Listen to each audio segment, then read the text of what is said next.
Ongele nimwite sasa Mheshimiwa Aida Kenan, atafuatiwa na Mheshimiwa Hamida Mohamed Abdalla.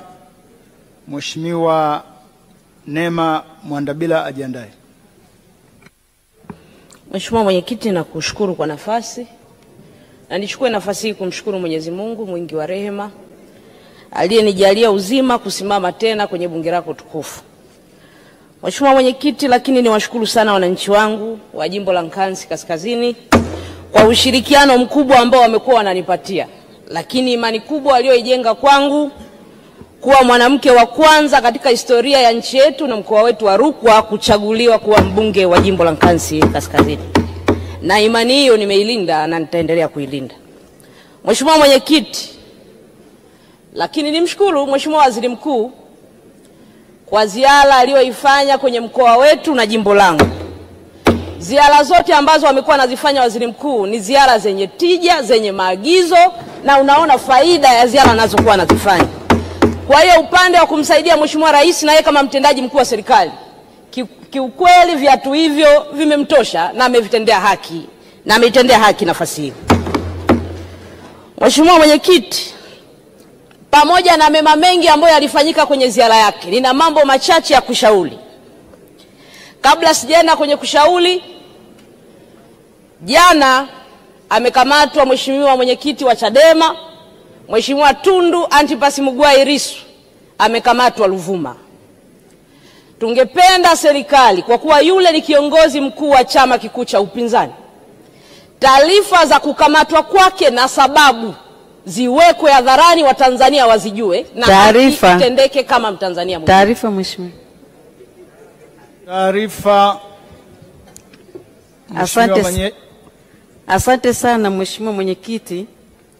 Naomba nimpe taarifa Mheshimiwa mdogo wangu Kenan, mbunge wa Nkasi. Kwa kweli ningekuwa mimi nafasi yako, nisingesimama kumsemea kiongozi asiye na heshima kama yule. Nisingethubutu. Kiongozi huyo nawe muite wewe ni kiongozi, mimi nimemshangaa. Yaani badala ya kuongea na wananchi mambo ya msingi, ameenda kupeleka matusi na kuwadharau wananchi wa Nyasa kwa kuwasemea matusi ya viongozi wao. Akome kabisa. Taarifa. Mheshimiwa Aida Kenan, taarifa kutoka kwa Mheshimiwa Esther Manyanya. Mheshimiwa Mwenyekiti, nimuombe tu mama yangu. Nimelelewa, nimefundishwa. Yule ni mama yangu na amekuwa mkuu wangu wa mkoa wa Rukwa. Ni wajibu wangu kama mbunge, na nimesimama kuiambia serikali haki itatendeka. Mimi naamini na historia nchi yetu endelee kujengwa ya amani na utulivu. Kama kuna kosa limefanyika, liwekwe hadharani kosa lilolifanya na sababu za kukamatwa. Mheshimiwa Mwenyekiti, naomba niendelee. Endelea na mchango wako. Mheshimiwa Mwenyekiti, pamoja na mambo mengi yaliyofanyika na serikali, nina ushauri kwenye mambo kadhaa. Jambo la kwanza, juu ya usafiri wa ziwa Tanganyika. Tumelisema kwa kina kwenye vitabu tunasomwa kila mwaka. Mheshimiwa Waziri Mkuu, ziwa Tanganyika, uwekezaji ambao serikali imeweka kwenye bandari, hakukuwa na sababu leo tuzungumzie ukosefu wa usafiri wa uhakika wa ziwa Tanganyika. Mheshimiwa Waziri Mkuu, tunawezaje kuwekeza bandari ya Kabwe, bandari ya Kasanga, bandari ya Kipili, bandari ya Kalema, alafu usafiri haupo kwenye ziwa Tanganyika? Tulitaka kuachivu nini kwenye hizo fedha tulizowekeza? Mheshimiwa Waziri Mkuu, ushauri wangu, MV Liemba ni meli ambayo imeharibika muda mrefu sana. MV Mongozo, sababu zake ukiziona, hakukuwa na sababu ya kukaa zaidi ya miaka 8. Leo tuitegemea wananchi wa mkoa wa Rukwa. Kwenye hotuba yako ambayo inatoa mwelekeo wa nchi, tujue sisi Wanarukwa ambao tunaamini uchumi wetu unatokana na mazao tunayolima, ikiwemo mpunga na mahindi. Watu wa Kongo wanategemea mazao kutoka Tanzania. Tunasafirisha kwa njia gani? Na Mheshimiwa Waziri Mkuu, ili eneo kumekuwa na changamoto kubwa. Kila siku tunapoteza ndugu zetu kwa usafiri usiokuwa rasmi. Tunawezaje kupeleka meli mpya, iwe ni 2 au 3, kwenye ziwa moja, wakati ziwa Tanganyika ambalo tungewekeza kwa kina, ingesaidia uchumi wa mkoa, lakini uchumi wa taifa. Mheshimiwa Waziri Mkuu, leo kutueleza habari tu ya ukarabati kuchukua muda wote huu, naamini Wanarukwa hatujatendewa haki. Na tumechoka kulia.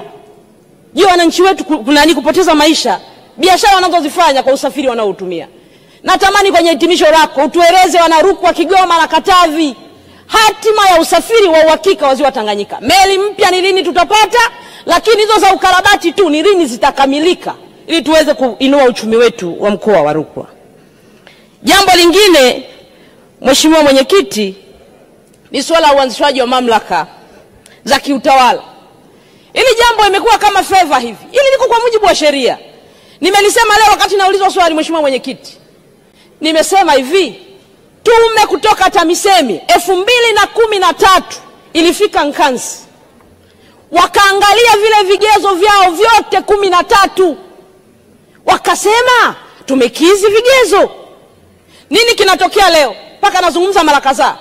Wananchi wa mamlaka mji mdogo na Manyele upande wa TANESCO badala ya kulipa 27,000 wameingizwa wanalipa 320,000. Kwa nini? TANESCO wanatumia sheria ya mipango miji. Kwa hiyo huku wanahukumiwa wakati huku mmeshindwa kutimiza wajibu wenu. Kwa nini tunawatia kwenye maisha magumu bila sababu? Ndio maana nasema kama tunasema bado tunaendeleza yale maeneo tulianzisha huko nyuma, tufute kwanza hizi mamlaka mpaka tutakapojiandaa. Wasiendelee kuhukumiwa kwenye hili jambo. Ukiangalia maisha yao ni ya kawaida, lakini TANESCO wanatumia sheria ya mipango miji. Na hili eneo sio na Manyele tu. Niwaombe serikali, Mheshimiwa Waziri Mkuu, nilishaleta mpaka kwako document ikiwa imekamilika. Tume mlizoziandaa zimekuja kule. Kama hatujaamua leo kutoa halmashauri ya mji wa Manyele, tukafute ile mamlaka ya mji mdogo waendelee kuishi kama zamani, ili tuache kuimba huu wimbo. Na Mheshimiwa Mwenyekiti, tunapozungumza haya, pamoja na kwamba lipo kisheria, nakubaliana kwamba kuna maeneo ambayo lazima waendeleze au majukumu mengine ya kimaendeleo. Sasa kama ndivyo, kipaumbele chetu ni nini kama taifa? Hebu afikiri, mkoa wa Rukwa kutoka mwaka 1984, kaangalieni halmashauri ziko ngapi? Mbona wengine wana halmashauri nyingi alafu na nini chache? Mikoa mingine mnaionaje?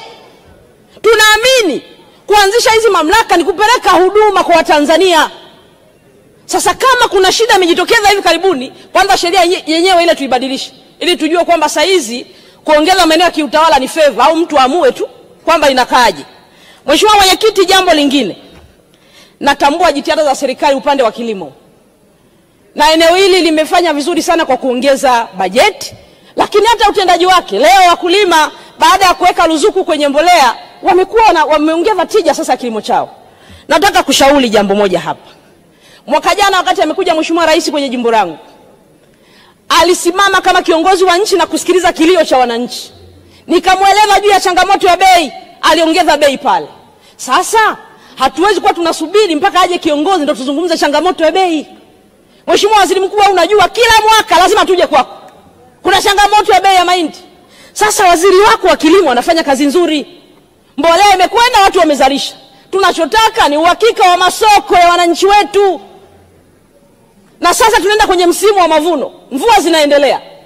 Kwa hiyo mazao yataharibikia shambani. Ni wajibu wa serikali kuona namna gani na kwenda kumkomboa mkulima kama ilivyodhamiria kwa kuweka ruzuku kwenye mbolea. Jambo ambalo naweza kulishauri ni kwamba Mheshimiwa Waziri wa Kilimo, kwa sababu unamsaidia Waziri Mkuu na serikali kwenye eneo hili, ni kipindi ambacho wakulima wengi wanatamani kutoka kuwa wakulima wadogo kwenda kuwa wakulima wakati au wakulima wakubwa. Angalieni namna ya kuwakopesha hizi mbolea waje walipe kulingana na kilimo ambacho wanakipata. Wasikose haki ya kupata mbolea kwa sababu hawana fedha. Mheshimiwa Mwenyekiti, nakushukuru kwa muda ulionipatia. Asante. Asante sana Mheshimiwa Aida. Nimwite sasa Mheshimiwa Hamida Abdalla, atafuatiwa na Mheshimiwa Isa Mtemvu. Asante sana Mheshimiwa Mwenyekiti kwa kunipa nafasi, na mimi niendelee kuungana na waheshimiwa wabunge